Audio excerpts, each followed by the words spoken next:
Hello, everyone. Welcome to Remember the Film. This week we're talking about our Tarantino rankings, but I'm coming to you from the future in post-production to tell you that we actually went really long with this episode because we got really excited about talking about these movies, and so the episode is over 2 hours long, and we decided to split it in two parts. So you'll get the first part this week and the next part next week.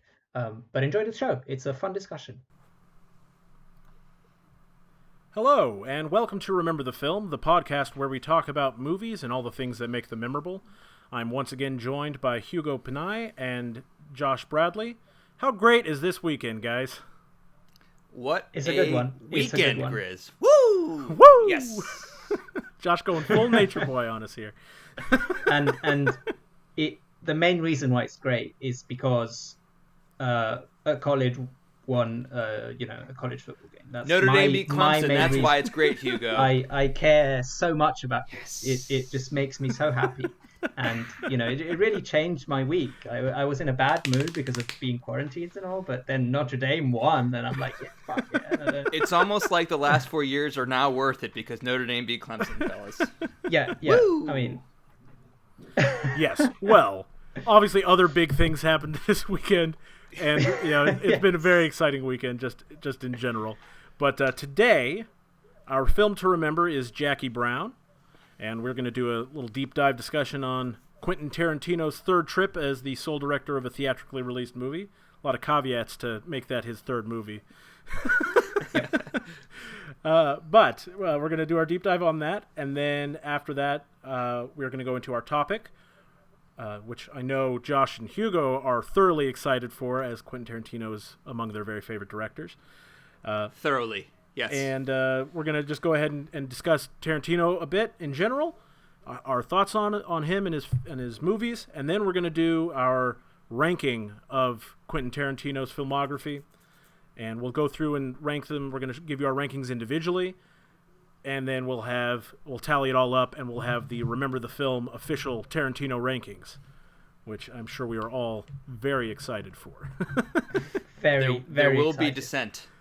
There will be dissent because Because that's how this works. It's one of those, yeah, and it's one of those directors that his movies are so iconic, but at the same time, controversial, and you can like them for different reasons.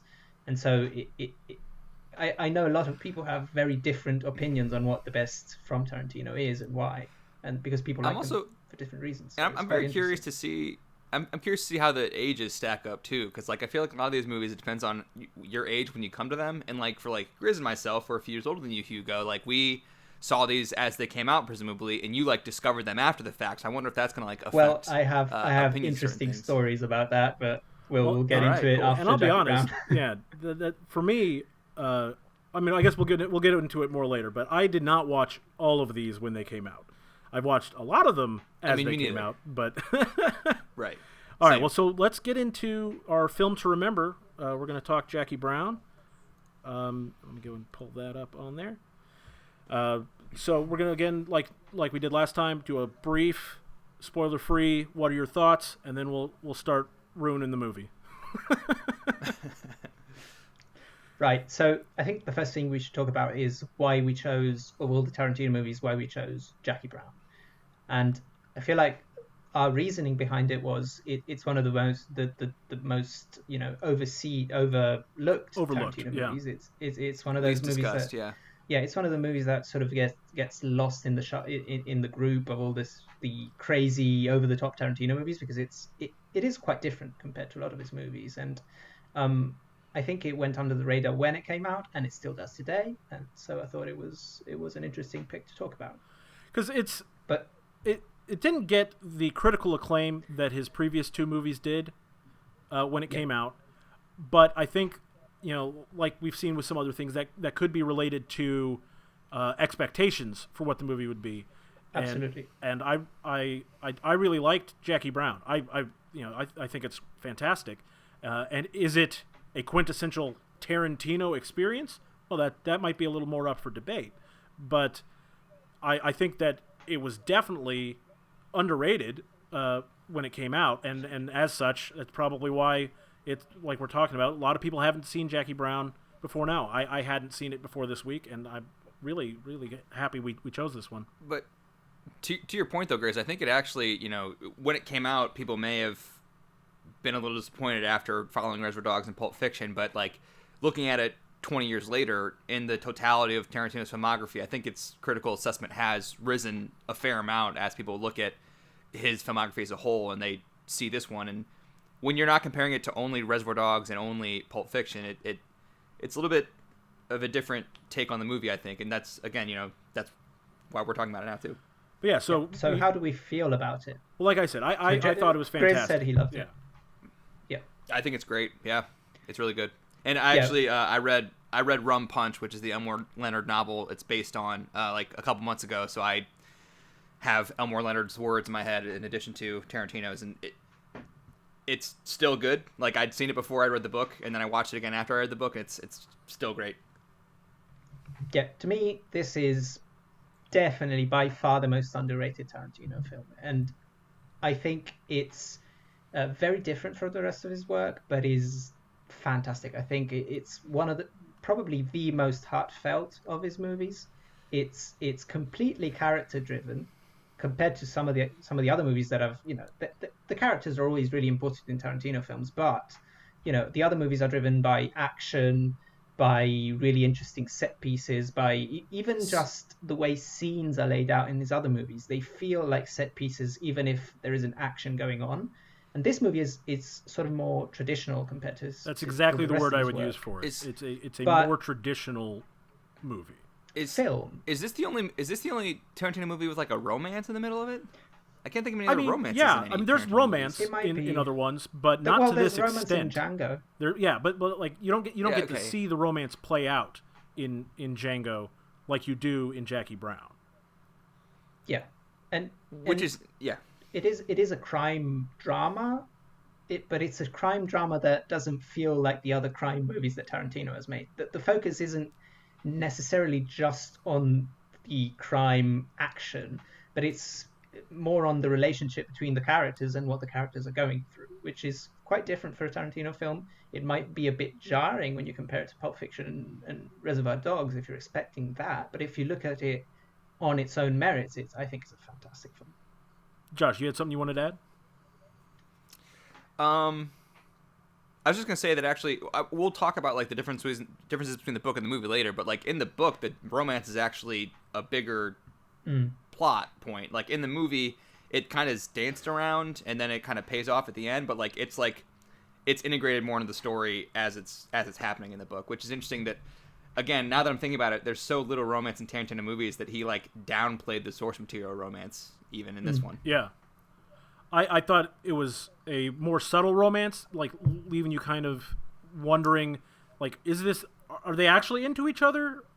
And so you get to, like you said, you get to see that play out. I think it actually makes it more interesting than a romance you might find in another movie, not necessarily another Tarantino movie, but like just other movies in general, because it's not overt. So I actually kind of really appreciate that. One side of the romance is overt, like he does the big hold on Robert Forster's face as soon as he sees Jackie Brown. A song starts playing. Right. So we know we know Max Cherry's view very clearly. But you don't necessarily know how Jackie's feeling. But let's go ahead and get into our spoiler discussion. Let's do a plot rundown. Oh, actually, go ahead, Josh. One last thing before we go into spoilers. I meant to give the fun facts before the spoilers last time. All right. So let me do this real quick. Budget, $12 million estimated. Opening weekend was $9,292,248. It's a really solid opening weekend. Definitely coming off of Tarantino's previous successes. It's very obvious why people would go out to see this one. The gross for the movie was $39,673,162. So way above the budget. So this was a moneymaker, even if it didn't get the critical acclaim. It was, but at the same time, if you look at it compared to Pulp Fiction, because Pulp Fiction was the film where he exploded into the public consciousness, and Pulp Fiction made something like $214 million on a $9 million budget, $9 million budget. Yeah. So in that sense, it did feel like a setback for him at the time. Even Yeah, though, and on average, it made enough money to make its money back and then make a some. good well, profit. the rule But still, that's the thing, is the rule of thumb for Hollywood accounting is 2.5 times the budget, because the Yes. budget doesn't account for like advertising and all that kind of stuff. So like Right. multiply the budget by Marketing. 2.5, and that's usually what the break-even point is. That not exactly, but that's like the rule of thumb. So this barely hit that, It's over it though. not by much. it is It is. over it. Like it made. I would say for an original crime drama that cost $12 million, it made a decent amount of money. But coming off of the success of Pulp Fiction, it does feel like a bit of a disappointment, because 200 million is a crazy agree. number. If you think about, the fact that Tarantino was this indie director who had made one film that was on a very limited budget, and then he exploded, and then, this movie comes out, and at the end of the day, it makes what, 1/5 of what that movie had made. Right. Josh, So- you had that look on your face that said, "I need to correct someone."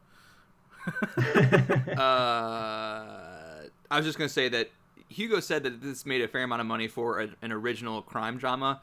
Maybe in 2020 terms, this made a good amount of money for original crime drama, but in 1997, I think this is actually pretty disappointing box office, because like original crime dramas were more common 20 years ago Oh, yeah, than they are definitely. today.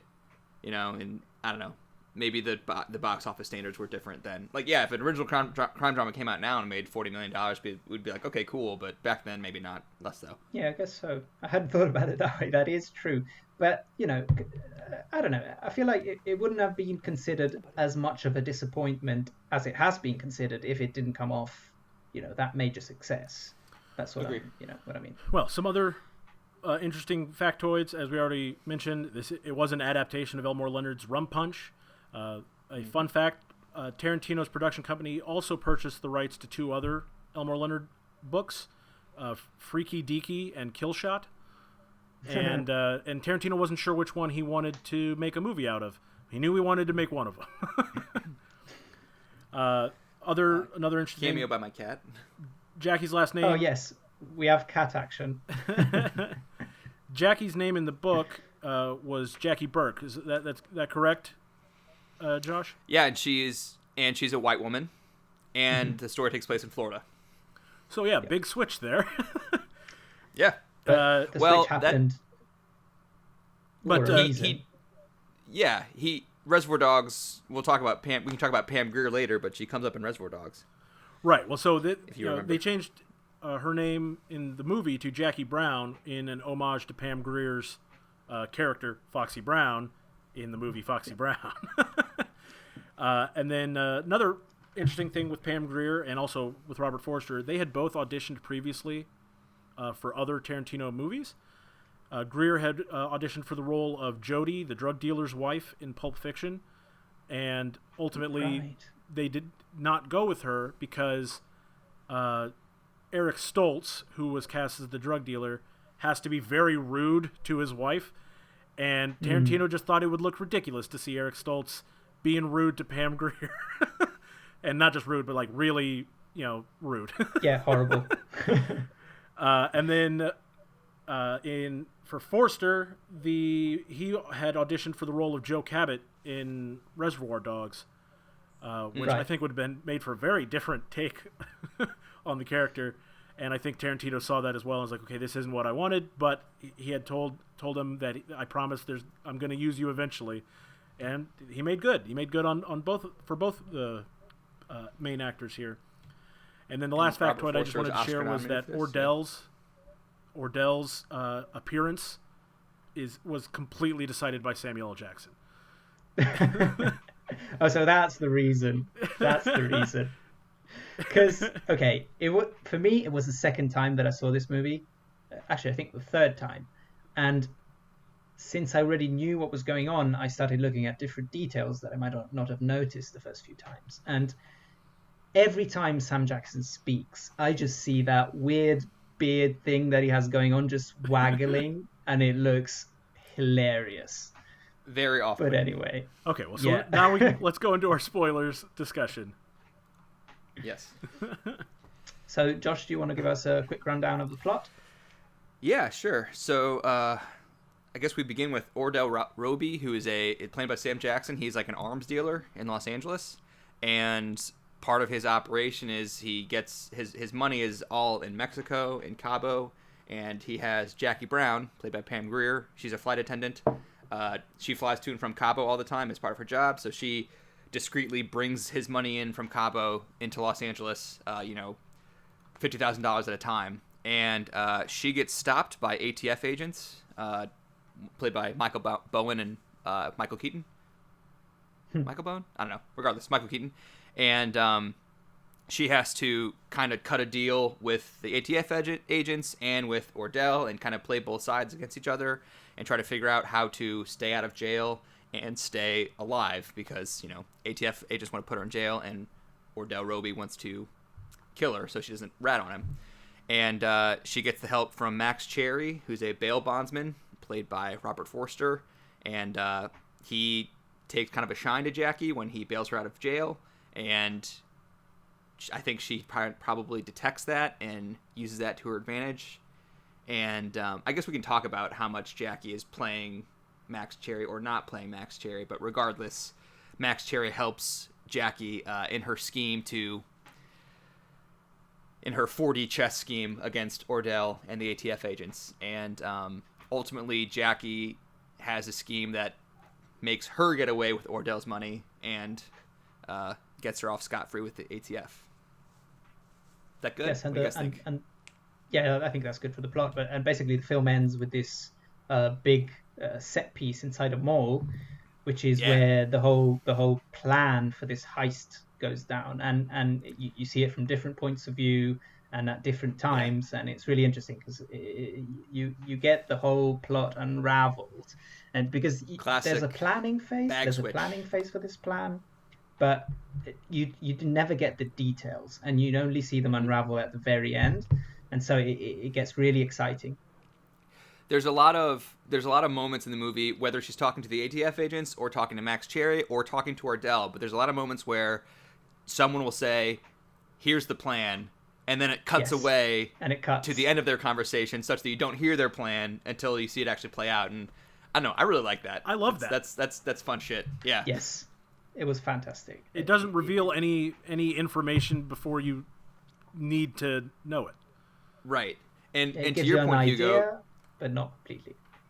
Right, and to your point, Hugo, in the big mall set piece where there's like classic bag switches and reversals and double crossings, like as you're seeing it play out for the first time, Jackie is kind of freaking out, and you're not sure why she's freaking out because you're not sure what the plan actually is, and it's not until you see it a second time in like a Rashomon kind of style that you're like, oh, this was all part of the plan. It actually went perfectly for her. Yes. Acting really well. I bought it. Great stuff. I was like, wait. Yeah, and the first time you see it, this appears to be going wrong. Why is it going wrong? What's happening? Oh, no, it's going fine. Oh, and I love the whole section in the mall. I love the way it is shot because it's always the point of view of the character that you're seeing it through. Because you basically see the same action happen 3 times.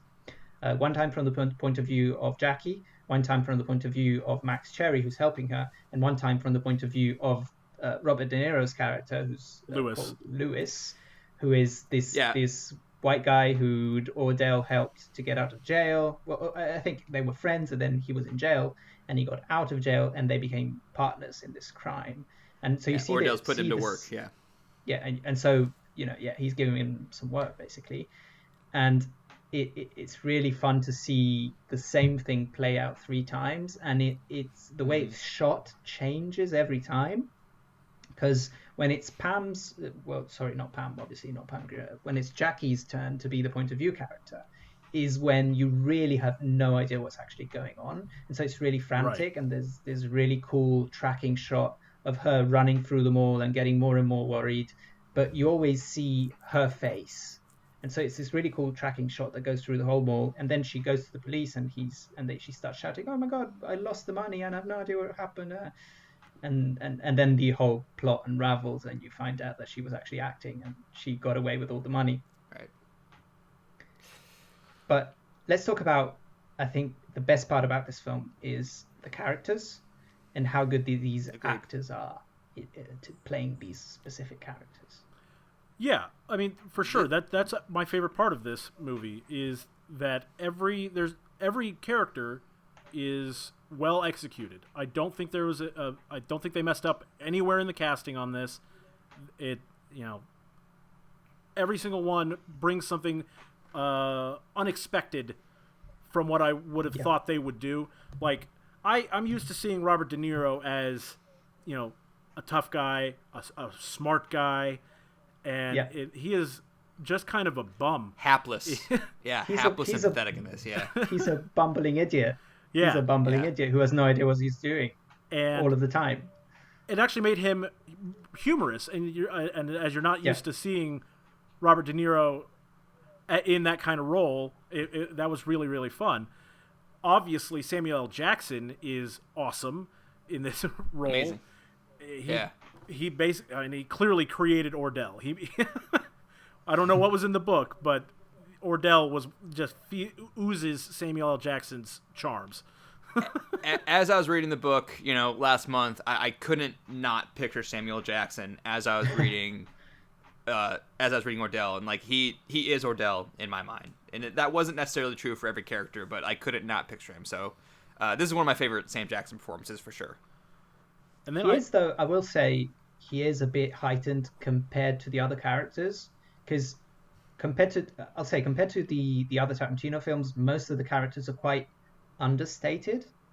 They're sort of more realistic than what you would see in a Pulp Fiction or in a Kill Bill or in most of his other movies, where everything is a little bit over the top. This one is sort of a bit more muted and more subtle. And there were moments where Sam Jackson, who is one of my favorite actors to watch, just be insane on screen. But it did feel sometimes that he was just ever so slightly too over the top for me compared to the other characters. See, to me that read like he was. He could be over the top. He can be a little crazy because he knows he's getting away with it. He knows he's winning. Yeah. So he doesn't mind being obviously fake or disingenuous because he knows there's nothing you can do about it, especially when he's dealing with Max Cherry. All those conversations, it's clear Ordell, doesn't care that Max Cherry's going to pick up on something from him because he's like, whatever, man. It doesn't matter that I'm a criminal. I'm going to get away with it. Well, I think that, to your point, Hugo, I think that Ordell is the most Tarantino-esque character in this, for sure. And the other characters, like you said, are a little bit more understated than you normally see. But, Ordell is the guy who's usually chewing the scenery and really talking more than anybody else and being quippy and all that kind of stuff. Do we think that this is the least Tarantino-esque movie overall? Yes. In his filmography, probably, yes. Because it's the most... it's the most understated, for sure. Tarantino-esque to me means very talkative characters, long scenes of dialogue, violence for sure, like kind of shocking violence, and also non-linear structure. We get some talkiness in this, mostly out of Ordell, but not as much out of other characters. I think it's a little less violent than at least Pulp Fiction Reservoir Dogs. Like, a few people get killed, but less it is violent, graphically. but the violence is realistic. Correct. It's not, Tarantino movies, there's a lot of violence, but where it is parody. It looks like parody. Yes. It looks fake. Like he wants you to know that you're watching a movie. Yeah, and it looks a little more realistic. We'll talk about Django later, but I rewatched Django Unchained the other day, and I'm thinking about the scene where the blood sprays over the cotton, and it's so gratuitous. You don't get that here. In fact, when Robert De Niro shoots Bridget Fonda, it's off screen more or less, and you don't even see it. And and when Ordell shoots Beaumont, it's from a long shot from 50 yards away, so you don't see anything there either. But also, there is still a little bit of nonlinearity in this, in that you see the same thing from multiple perspectives, but not nearly as much as Pulp Fiction or Reservoir Dogs, the two movies before this. Yeah, I agree. The film is pretty linear. It's not what you would have been expecting going in, probably, having seen the previous two Tarantino movies, and I think in that regard, every movie after that, goes back more towards what he did in Pulp Fiction and what he did in Reservoir Dogs than Jackie Brown. So in that regard, I definitely think it's the least Tarantino-esque. Because I feel like at that point in his career, he wanted to show that he could just direct a very good traditional movie. He didn't want to be pigeonholed into being just the guy who does the really hyper-violent and non-linear movies. I think, and maybe it didn't work out for him at the time, but I think he was successful. I think he showed, and I think he did it again with Once Upon a Time in Hollywood, but we can talk about that later. I agree. I mean, we'll talk about the parallels between those two movies in a bit, but this is also his only adaptation, isn't it? It's only his only non-original movie. I'm not realizing. I believe so. Isn't it? I Grizz is thinking. So? I'm working my way through it. Well, it's a little. I mean, as far as true adaptation, I think you're right. He definitely does a lot of homage in other movies. Yes. That. Well, we talked last week about how The Hateful Eight is unbelievably like The Thing. Right. It is to the point that I hadn't even realized. But Django is a remake, so you could not kind of a remake though. It's completely different from the original. It's completely different. Yeah. But yeah. Well, like when you talk, I mean, like in the end credits or the opening credits, it doesn't say like adapted from so and so film, but this one actually does say adapted from the novel Rum Punch by Elmore Leonard. And I probably should have mentioned this during the fun fact section, but actually Tarantino has given several interviews where he talks about the influences on his dialogue and his writing, and he cites 4 influences on his dialogue and writing. Number 1, Elmore Leonard, not surprising because he adapted this book. Number 2, Paddy Chayefsky, the great screenwriter. Number 3, Richard Pryor, of all people. Okay, the stand-up comedian. I can see that. And then number 4, David Mamet, who's a great playwright and also has very pitter-patter dialogue. So the fact that like of his 4 biggest influences, the one adaptation he's done in his career would be an Elmore Leonard Lano. That makes sense to me. Okay, well, it does, I guess. And I can also see the Richard Pryor thing because his comedy is it's not so different, I agree completely. Okay, well, let's get to our last question regarding Jackie Brown. We're going to rank all of our films to remember. So, Jackie Brown, is it better than The Thing? It's an odd question because they're so different. That's a really odd question. That's what makes it fun. But for me personally, I say no. Just because I think within the genre of Jackie Brown, there are so many great movies that I think are better than Jackie Brown. Even though I like Jackie Brown, I do think Jackie Brown, sort of drags a little bit in the middle. Like the second act does go on where they're planning, but they're not actually showing you what they plan, which is cool, but it does go on a little long. And I think The Thing is such a great 1 hour and 40-minute film. It gets in there, it tells its story, and it's I'm so going to provide effective. a counter argument, if I may. Yep. Okay. I think that the characters in Jackie Brown are so much better across the board. It's not even close. That, to me, completely agree. That makes it a better movie. I care about the characters enough to remember their names in this movie, and that could not be said of the vast majority of characters in The Thing. They are eminently replaceable. I feel like we should judge a movie based on what it's trying to achieve. Yeah, I think that the character names are not the point of The Thing, and in fact, like Hugo said, assess the movie on its own terms. And I kind of agree with both of you actually. For myself, I think that my personal taste would have me choose Jackie Brown over The Thing for the most part, but if I'm trying to kind of step back outside of myself, I think The Thing is like really great execution of a really great concept, and maybe I'm letting its reputation as one of the great sci-fi horror movies of all time influence me, but I gotta go with The Thing as well. Okay, well, even so if that's 2 votes for The Thing. So, but it's complicated. It's complicated.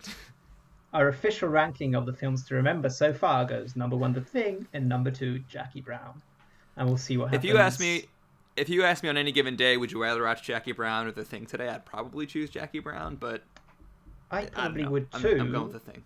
Yeah. But it's just because I like the genre more, not necessarily I because appreciate your movie. counter argument though, Grizz. Yeah. Okay, so we are moving on to our main topic of the show, our Tarantino rankings.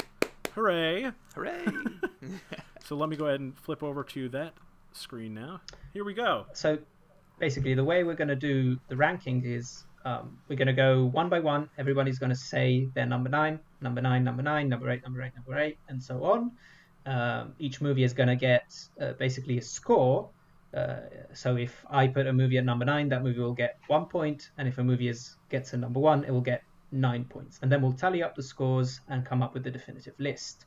And I think Josh suggested the way we should discuss each movie, so he might want to say it for us. Oh, yeah, I mean, we'll go reverse chronological, or not reverse chronological, but, start with number 9 down to 1. And if I have a movie at number 8 and Hugo, you have it at number 4, then we will save our discussion for it. I'll say that it's my number 8, and then we'll save our actual, not deep dive, but, our discussion until it comes up later in your list. So that way we can discuss each movie just once, and we don't repeat ourselves too much. Yes, and we'll discuss it in the context of whoever has it highest on their list. Yes. Okay. Well, so then I will kick us off with my number 9. Oh, no. Go ahead. Is Kill Bill one movie or two movies? Kill Bill is one movie. Right, okay. Kill Bill is one movie because Quentin I Tarantino says Kill Bill is one movie. I agree. Yes. I defer to the filmmaker, not the studio. Right. And I agree. Although there's an interesting reason why it was split, because it's not just studio pressure. It's also because Tarantino got to keep all of his sequences into the movie, because they asked him first to do one movie and cut a lot of stuff, and he sort of bargained a way to keep everything in. So, for example, the anime sequence wasn't going to be in the movie. It was if they released it as one movie. So but still, I do agree that if he considers it one movie, we should consider it one movie in our ranking. I think that all of it is predicated on he said he only wanted to make 10 movies, so Kill Bill has to be one. That's another reason, I guess. Yeah. Maybe I'm being a little skeptical, but that's why he says it's one movie. Do you guys think that's actually going to happen? Like, he's going to make another movie and then retire? I mean, I just admitted how skeptical I am. Retire. Yeah. Well, here's the thing. He's kind of a weird guy about the credit written and directed by Quentin Tarantino. Like, yes. Pulp Fiction, there's actually some kind of shady stuff going on with the screenplay credit, because Roger Avery wrote half of the stories in Pulp Fiction, and so theoretically it should be. We'll get into this later, actually, but just know that the way you credit a screenplay per the rules of the WGA, it kind of got a little fuzzy, such that he wouldn't have been able to say written and directed by Quentin Tarantino. So they kind of had to fudge a little bit and kind of screw Roger Avery over a little bit, such that he could say written and directed by Quentin Tarantino. So to your point, Hugo, I think he may continue to make movies, just they won't be written and directed by Quentin Tarantino, and he'll only have 10 of those, maybe. Right. But I at the same time, I can't see him wanting to make a movie that he hasn't written, because so much of his directorial style is on the paper. Like, his dialogue is iconic. You can recognize his dialogue because of the way it's written, not necessarily just because of the way it's directed. But he's also written movies that were directed by Tony Scott and directed by Oliver Stone. Right. So. But you can tell he wrote them. For the most part, yeah. Yeah. Okay. Well, so we're doing Kill Bill as one movie. That's why our list goes up to 9. Yes. So number 9 for me is Death Proof. And for me as well. Correct. So we're all I in haven't agreement, seen so I'm Death going to Proof. talk about it now. So. I mean, the movie's fun enough. It's a little simplistic, and for me, the purposeful editing mistakes. You know what I mean? Like editing mistakes in the movie, where you see a line is repeated just right, immediately from a different shot. I didn't think that he used those often enough to make it thematic. It was just often enough to take me out of the movie every time it happened. So I think yeah. I think Death Proof is just, it's such a specific passion project for him, but it's just him and a very small audience that really care about those 70s grindhouse movies, and he wanted to replicate that in every way possible, and so it makes it a bit difficult to get into for a modern audience. Like, it's fine, it's a fun movie, the performances are over the top, Kurt Russell is, he's chewing the scenery and he's great, but at the end of the day, it sort of leaves you with not much. Fantastic car chase. So I haven't seen this movie, but just you guys talking about it makes me really want to watch it right now, because it sounds like something I might actually really enjoy. It's fun. Like, I didn't dislike the movie by any means, but it's just, there's not I a whole also lot of love substance. meta shit, and it sounds like it has a lot of meta shit. Yes, and it does. I eat that shit up, so it's probably that's probably up my alley. It has, the weird theories about, well, it's not a theory, it's something that he actually does, that Tarantino movies are set in one world, and so there's the TV world within the Tarantino universe, and there's the outside world within the Tarantino universe, and whenever they go to Big Kahuna Burger, which is a fake brand that he invented and that is in quite a few of his movies, and so the movie is sort of self-referential in a fun way. I think it's a movie that Tarantino fans will enjoy, but at the end of the day, it's a very simple little story. It has really cool car stunts and car chases, but other than that, it's sort of, it's whatever. It's fine. Okay, well, so I'm going to update our lists real quick here on here, since we all agree. Death Proof. So should I go next? Everyone's number 9. Well, I mean, your number 9 is Death Hugo, Proof, what's your number right? 8? Yeah. Oh, so do we want to start from you again? No, we'll go. We can go to you. Let's shift. Yeah, what's your number 8, Hugo? My number 8 is sort of a controversial one, I think, and is Reservoir Dogs. Wow. Do you guys have it higher? Okay. I do, in fact. We're going to talk about this one later. So, yeah. Okay, so we'll just skip for that one. I'll be interested to hear why that's only number 8 when we talk about it. Okay. Yep. Give me just one moment. I have to update the screen. Well, it's Josh's turn anyway. Yeah, well, I'll give Grizz a second to update. Okay, go ahead. What's your number 8? So I have a list written out, and now that I'm looking at it, I'm gonna call a little bit of an audible, and I'm gonna say my number 8 is Django Unchained. Okay, we're gonna need to talk about Django a bit later. That is. I figured as much. Okay, right, so let's move on to Grizz's number 8 then. Let me put your number 8 on the list here. Number 8 for Josh. Django Unchained. Wow. All right. I'm excited. This is gonna be a good discussion. Yeah. So, and I think we're gonna have to punt on the conversation here as well for absolutely. Because my number 8 is Kill Bill.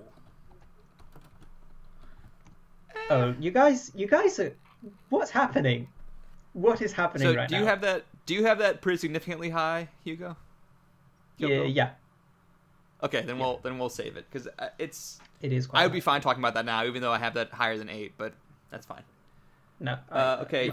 Basically, if you have it more than 2 higher than where we're at now, then we can save it. Yeah.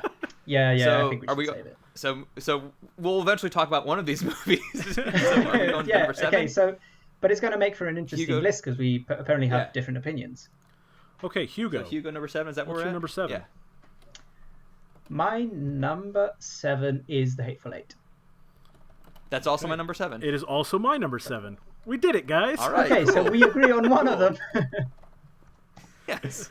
We finally agree on one of the movies. That's good. So go ahead. Start telling us your thoughts on The Hateful 7? Eight. Yeah.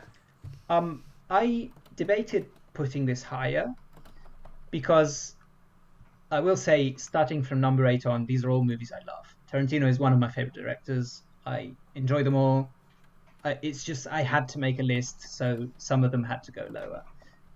The Hateful Eight is so you don't love Reservoir Dogs. I do love Reservoir Dogs from number 8. I said from number 8 on. Sorry. It's just Death Proof that I don't love as Okay. much. Okay. Sorry. But Go ahead. The Hateful Eight, I went to see it in the cinema with my cousin in London, and we were just roaring in laughter. We enjoyed it so much. It's such a fun, gory movie. Um, but what I think compared to other Tarantino movies is that it is really long, and it's not as rewatchable. Once you've seen it once and you know where it's going, you do see the cracks in the story because it takes a long time for it to get going. It But that being drags said, in some parts pretty significantly. it's a long movie. It's a really long movie. But Samuel L. Jackson in it, just like in every other Tarantino movie, he's so good. I think he should have been nominated for something. I absolutely love him in the film. The music is The score is amazing, but excellent. it's Ennio Morricone again. He keeps popping up in these discussions, but he's His lone fantastic, Oscar win. which is insane. But regardless of that, I'm glad that he got to do a sort of a big high profile movie now, and he got that Oscar win, because the idea that he would never have gotten one in his life is quite depressing for me. You know, as an Italian, I think the Hateful Eight. Right. I think the Hateful Eight is kind of Tarantino maybe leaning into his worst impulses in some sense. Just like his it is just a very talky movie, all taking place in one location. So the fact that like they can't cut to other storylines or other locations, he really does have to rely pretty much entirely on his characters just like talking to each other, and that can kind of get a little indulgent at times, and that's why the movie may drag sometimes. It is on the other side of that, indulgent. but it's also very compelling. The fact that he can keep almost a nearly 3-hour movie in one location is extremely compelling to me. And like you guys said, like the first time you watch it and you don't know what's going on, it is very tense and very, very interesting. But like once on you the edge of your seat because you once want you to know, find out though, what this mystery is going to be. yes, and I think it's a good like twist, if you want to call it that. Like what is actually going on once you learn what that is. Like it's great. Like I enjoy this movie. Like I originally had this at number 8, and then I switched it with Django.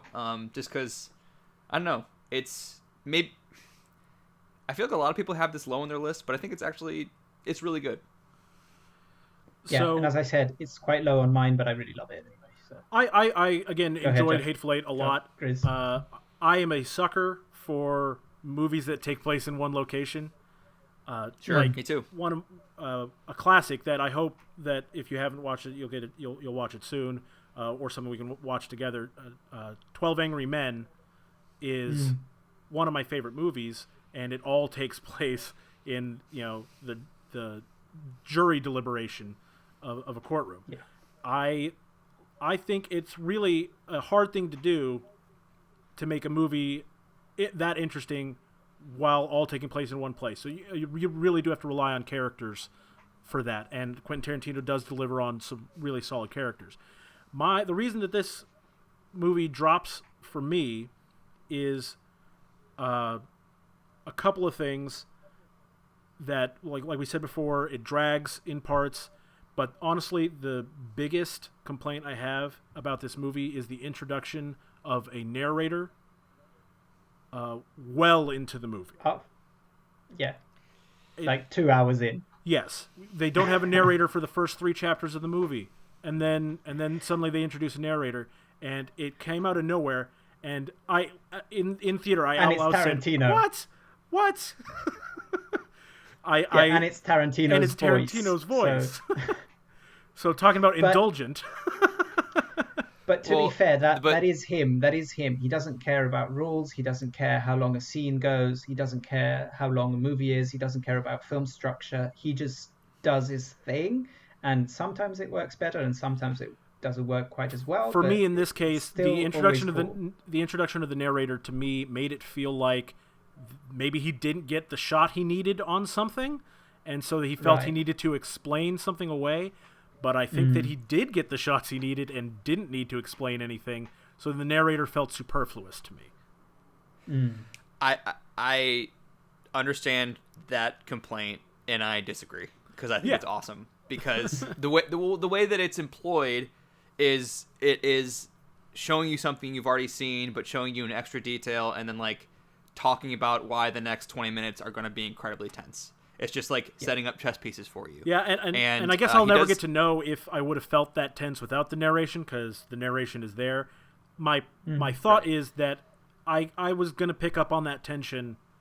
I think I would have picked up on the tension even without a narrator, and that's why I think it would have been better without it. But that, he does this again in. Sorry. He does this again in Once Upon a Time in Hollywood, because Kurt Russell is narration that he's not really throughout the movie, just like a couple of spots, basically to set up the third act, like in this movie, not the third act, but setting up a tension set piece. Right. Just deploy a narrator in just to like explain why this is going to be tense.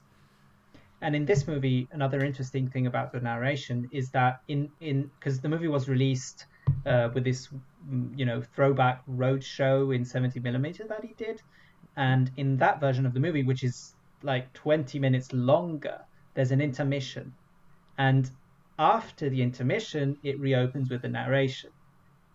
So in that way it does feel theatrical. Like it's sort of, I think that's the main reason why he chose to put it in, other than building tension.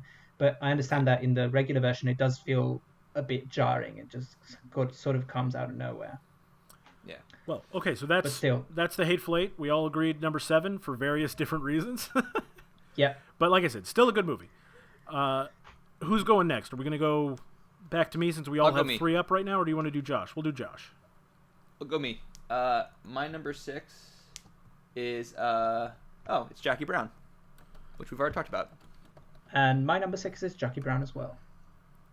Right. Mine's higher, but I'm okay with talking about it now. We've already talked about it a lot. Well, we've talked about it. Like, I think that this most recent rewatch, it kind of is. It rises my esteem every time I watch it, and it's interesting that like I first saw this, I think, around like when I was 22 or 23, around when Django Unchained came out. And when Django Unchained came out, I loved Django and thought Jackie Brown was like kind of just okay. And then this past week, I rewatched both movies, and like I don't really think that highly of Django anymore. That's why it's my number 8. And like Jackie Brown, I like a lot more. So maybe just like the less in your face, more subdued, less comic booky story is starting to appeal to me as I am now an old man, as opposed to when I was in my early 20s. I think for the reasons you're saying that you liked Jackie Brown better this time, are the reasons I like Jackie Brown better, but clearly I like it more better. Hugo, why is Jackie Brown number 6 for you? Jackie Brown is number 6 just because I like the rest of the movies better. I think it's fantastic, and by itself, I think it's an amazing film. It's number 6 just because I like Tarantino so much that the films that sort of reflect his style more are the ones that get more points for me. But that makes sense. Yeah. I still think it's a fantastic movie. I think Pam Grier is amazing, and I'm sad that she didn't get to be in more things, because I think she's fantastic. Right. It was a great movie. movie. Do we want to talk about the Pam Grier Tarantino Reservoir Dogs thing, or do you want to save that for Reservoir Dogs? We can save it for Reservoir Dogs. Okay. I imagine we'll be getting to that pretty soon here. Well, so should I go ahead and say where I have Jackie Brown, or just no? Let's wait. Right. Just go for your number 6. Yeah, so my number 6 is Pulp Fiction. No. Don't say. No, we're done here. Let's end the podcast. Thanks for listening, everybody. Fine. Yeah, we'll talk about it later. Yeah, that'll come up later, I think. Okay. Yeah, pretty sure. No, I'm joking. Obviously. I can't remember. Like, I can't see the screen that you have up right now, Grizz. So I don't know what you've listed so far. But I'm flabbergasted that you have 5 movies ahead of this. Well, so basically, just to touch on it real quick, because I won't go into all the details. Like Hugo, after Hateful Eight, all of these movies are fantastic, and so then it's kind of just coming down to preferences. And I have some things that me as who I am would have. I'm less inclined to love Pulp Fiction than a lot of people. That does not by any means mean that I think Pulp Fiction is a bad movie. I think Pulp Fiction is very, very good, and I'm sure I won't disagree with anything you guys have to say about it for why it's higher for you later. I just like the other remaining movies better. That's totally Well, also, fair. I was just kidding. to reiterate a point I made earlier, I think a lot of this depends on like when in life you saw a given movie, and Yeah. that kind of will determine how many times you've seen it. For example, like I discovered Pulp Fiction when I was like 17. And I've watched it 1,000 times in the last however many years, and like less the case for his other movies. Yeah. Yeah. But I think at the end we can talk about, we can give an overall view of how we experience these movies and see if that factors into the way we and how we like them and why we like one more than the other. But when we get to it, is it my turn? Yes, Hugo. What is your number 6? 5? Hugo. Number 6. No, 6 was for Jackie Brown for Hugo. Already, yeah. 6 is Jackie Brown. Number 5 is Once Upon a Time in Hollywood, the most recent one. Okay. Where do you guys have that one? I have it a few spots ahead of you here. A few spots higher too. We can talk about it now. I have it at number 3. That I have it as my number 2. 3. Do you want to save it then, or do you want to talk about it now? Let's save it. If it's your number 2, let's save it. Yeah, I think we should save it and get to it. Yeah, if it's in 2 of our top 3s, then let's. Yeah, it's quite high, so we can talk about it later. Okay. So when you go, Josh, number 5. My number 5 is Kill Bill. Okay. Kill Bill. Volumes 1 and 2. Yes. What about you? You have it higher? Significantly higher? I mean, I already had Kill Bill at 8, so.